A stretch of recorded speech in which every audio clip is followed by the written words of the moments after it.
Hello बच्चों। काले मेघा पानी दे का धर्मवीर भारती द्वारा लिखित ये संस्मरण है, जिसका मैं आज आप लोग को प्रश्न उत्तर कराने जा रही हूँ।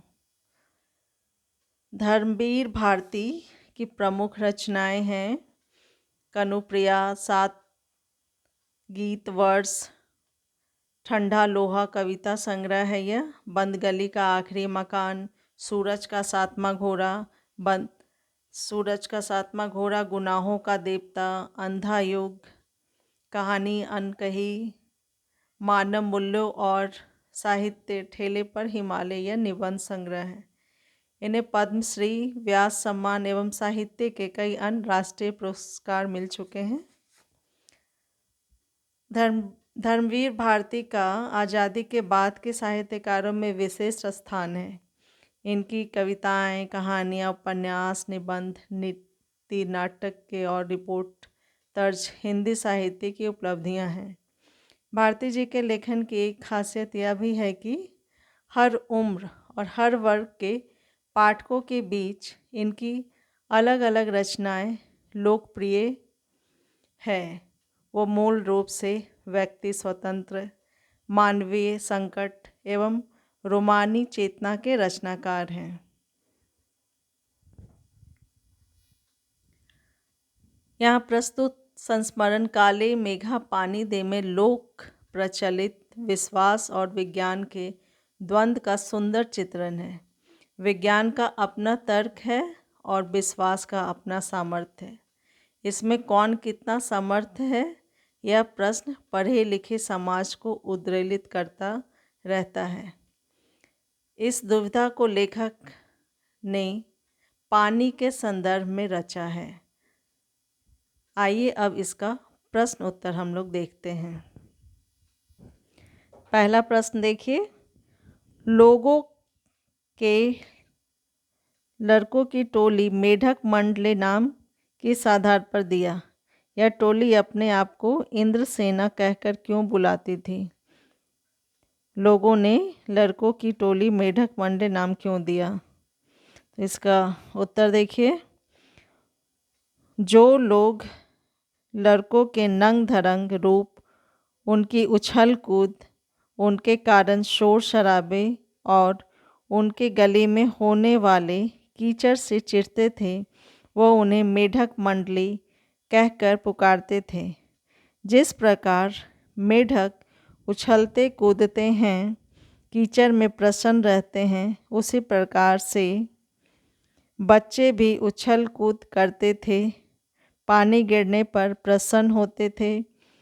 उनकी इसी समानता के कारण लोगों ने उन्हें मेढक मंडली नाम दिया। भारतीय संस्कृति में ऐसी मान्यता है कि वर्षा इंद्र के प्रभाव से होती है और बादल वर्षा लगने वाले इंद्रदेव की सेना है। किशोर अवस्था के बच्चों की टोली कीचड़ से लथपथ होकर वर्षा के लिए बादलों से पुकार लगाती थी। इसी कारण पर वो अपने आप को इंद्रसेना कहकर बुलाती थी। दूसरा प्रश्न है, जीजी ने इंद्रसेना पर पानी फेंके जाने को किस तरह सही ठहराया?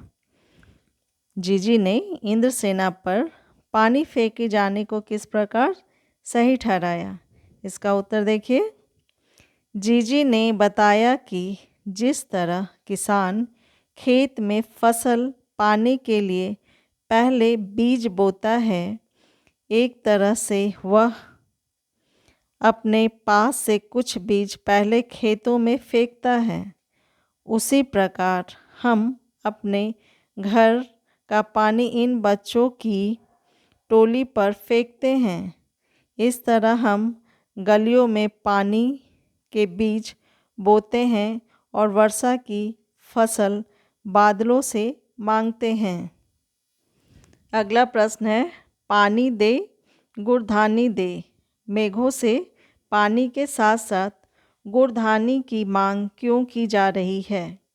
उत्तर देखिए, बच्चों की टोली मिलकर एक स्वर में बादलों को पुकार लगाती है कि हे बादल, पानी दो, गुड़धानी दो। बादल बरसेंगे तो सूखे खेत को पानी मिलेगा, खेतों में चने और गेहूं की फसल उगेगी तथा पहले से उगी गन्ने की फसल को जीवन दान मिलेगा। इस तरह फसलों के तैयार होने पर गुड़धानी और चने से गुड़धानी बन सकेगी। गुड़धानी का प्राप्त होना और ना होना वर्षा पर ही निर्भर है। इसलिए इंद्रसेना द्वारा पानी के साथ साथ गुड़धानी की मांग की जा रही है ताकि वर्षा ऋतु में मज़े से गुड़धानी का आनंद लिया जा सके। अगला प्रश्न है, गगरी फूटी बैल प्यासा इंद्रसेना के इस खेल गीत से बैलों के प्यासा रहने की बात क्यों मुखरित हुई है? उत्तर देखिए। यह लोकप्रिय प्रचलित धारणा है कि बैल के पानी पी लेने पर खाद्यान्न भर जाते हैं। इंद्रसेना बादलों से प्यासे बैलों की दुहाई देती है ताकि वर्षा होने पर प्यासे बैलों की प्यास बुझ सके और उनके खाद्यान्न भंडार भर सके।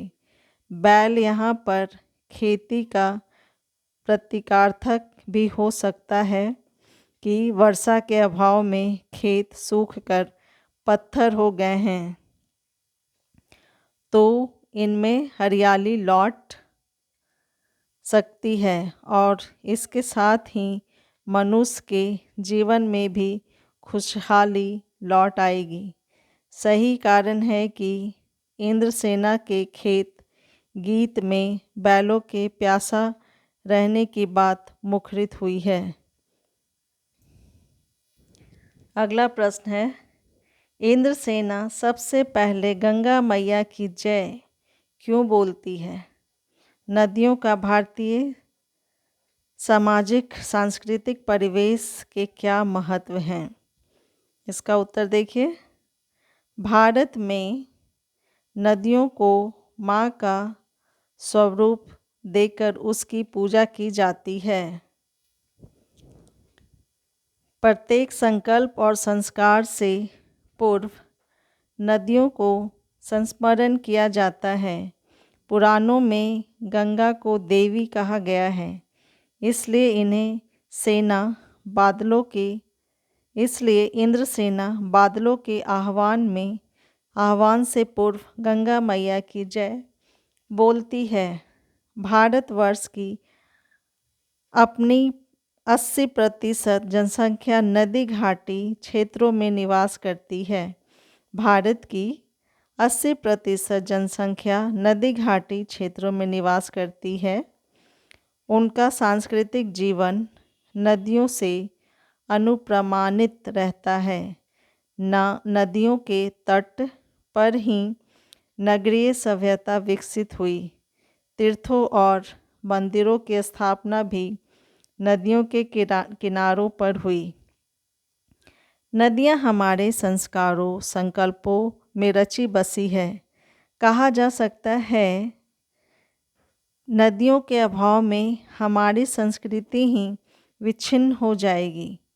नदियों के तटों पर लगने वाले मेले सामाजिक एकता में सहायक हैं।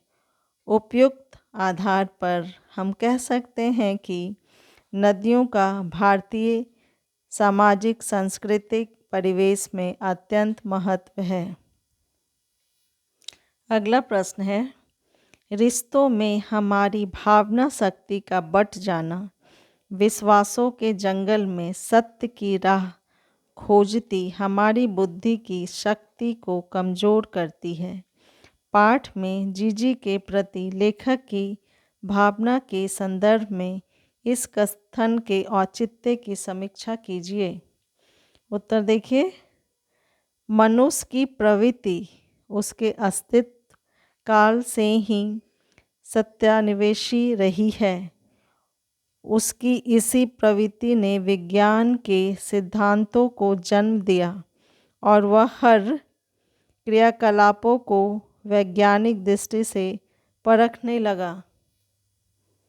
एक सामाजिक प्राणी होने के कारण मनुष्य रिश्ते नातों में बंध गया और यही रिश्ते सत्य खोज में प्रवृत्त उसकी बुद्धि का मार्ग रोकने लगी। ऐसी ही स्थिति पाठ में लेखक की दिखाई देती है। वह वैज्ञानिक दृष्टिकोण से सत्य की खोज के लिए अग्रसर होता है कि उसकी जीजी लौकिक विश्वासों का ताना बाना लिए उसे भावनात्मक धरातल पर ले आती है। लेखक को न चाहते हुए भी प्रचलित विश्वासों के वंशीभूत होकर अपने जीजी की भावना की कद्र करनी पड़ती है। अतः कहा जा सकता है कि रिश्तों में हमारी भावना शक्ति का बढ़ जाना विश्वासों के जंगल में सत्य के राज खोजती हमारी बुद्धि की शक्ति को कमज़ोर करती है। काली मेघा पानी दे संस्मरण का प्रश्न उत्तर अभी बताई। उम्मीद करती हूँ कि आप लोग को समझ आ गया होगा। Thank you.